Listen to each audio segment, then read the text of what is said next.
Les praticiens de la dentisterie du département de Pointe-Noire, sur initiative de l'association Action sur l'environnement et le développement, se sont retrouvés dans la ville côtière du Congo-Brazzaville. Et ce pour un atelier de sensibilisation des dentistes aux méfaits des amalgames dentaires et aux nouvelles dispositions de la Convention de Minamata sur le mercure. Après plusieurs thèmes débattus dans le strict respect du contradictoire, les professionnels de l'art dentaire sont parvenus à une conclusion. L'utilisation du mercure lors de l'amalgame dentaire constitue un danger permanent et mortel pour l'être humain. Et les spécialistes en la matière sont appelés à trouver une autre formule afin d'assurer la protection de la santé humaine. J'ai retenu que, ça c'est un secret pour personne, que le mercure c'est un métal lourd, très toxique pour l'organisme et que les usages qui se font ça et là peuvent entraîner une intoxication des populations.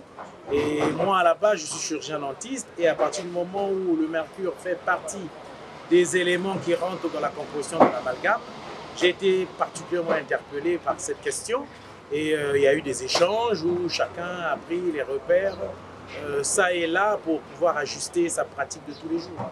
L'association Action sur l'environnement se réjouit de la tenue de cet atelier car la contribution de celui-ci a permis aux participants d'être édifiés sur les problèmes des amalgames dentaires.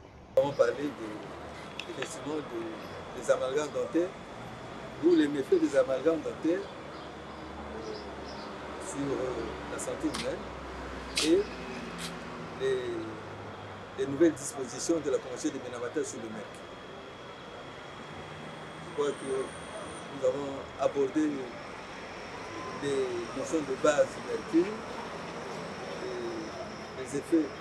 Nous avons parlé aussi de l'amalgame dentaire, le mercure dans l'amalgame dentaire, et finalement nous avons décliné les effets néfastes de ces amalgames dentaires sur l'homme et aussi sur l'environnement.